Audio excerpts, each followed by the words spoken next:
இந்த வீடியோல நம்ம என்ன பார்க்க போறோம்னு பாத்தீங்கன்னா நம்மளோட பிசி இல்ல லேப்டாப்ல டெஸ்க்டாப்லயே பாத்தீங்கன்னா நம்ம நிறைய ஃபைல்ஸை சீக்ரெட்டா வச்சுக்க முடியும். அதுக்கு நீங்க முதல் பண்ண வேண்டியது ரைட் கிளிக் பண்ணி வியூ ஆப்ஷன்ல ஆட்டோ அரேஞ்ச்ன்ற அந்த ஆப்ஷனை டிசேபிள் பண்ணிக்கோங்க. உங்களுக்கு தேவையான முக்கியமான ஃபைல்ஸ் எல்லாம் நீங்க எடுத்து வச்சுக்கோங்க. நெக்ஸ்ட் பாத்தீங்கன்னா நீங்க ஒரு நியூ ஃபோல்டர் கிரியேட் பண்ணி வச்சுக்கோங்க. இந்த மெத்தட் பாத்தீங்கன்னா நம்ம ரெகுலரா யூஸ் பண்ணிட்டு இருக்க ஹிடன் ஃபைல்ஸ் எனேபிள் டிசேபிள் அந்த ஆப்ஷன் கிடையாது. இது டைரக்டா நம்மளோட ஃபைல்ஸ் எல்லாத்தையுமே டெஸ்க்டாப்லயே மறைச்சு வைக்கும். ஸோ இப்போ பாத்தீங்கன்னா இந்த நியூ ஃபோல்டர்ல என்னோட சீக்ரெட் ஃபைல்ஸ் எல்லாமே இதுல போட்டாச்சு. இப்போ ரைட் கிளிக் பண்ணி ரீநேம்ன்ற அந்த ஆப்ஷனை கிளிக் பண்ணிக்கோங்க.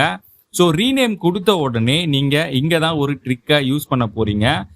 ஆல்ட் ப்ரெஸ் பண்ணி 0160ன்ற அந்த கோட் நம்பரை நீங்க டைப் பண்ணீங்கன்னா உங்களோட நேம் பாத்தீங்கன்னா கம்ப்ளீட்டா ஹைட் ஆகிடும். ஸோ இங்க பாத்தீங்கன்னா இந்த ஃபோல்டருக்கு ஒரு நேமே இருக்காது. ஸோ அதுக்கு தான் பாத்தீங்கன்னா அந்த கோடை நம்ம யூஸ் பண்ணிட்டு இருக்கோம்.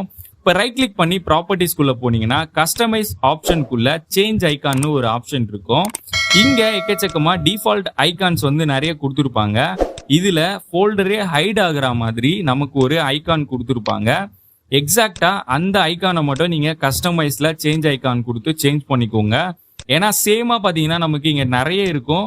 ஸோ எக்ஸாக்டா நீங்க அந்த ஒரு ஃபோல்டர் ஐகானை மட்டும் நீங்க செலக்ட் பண்ணி ஓகே கொடுத்தீங்கன்னா இந்த மாதிரி நமக்கு ஹைட் ஆகிடும்.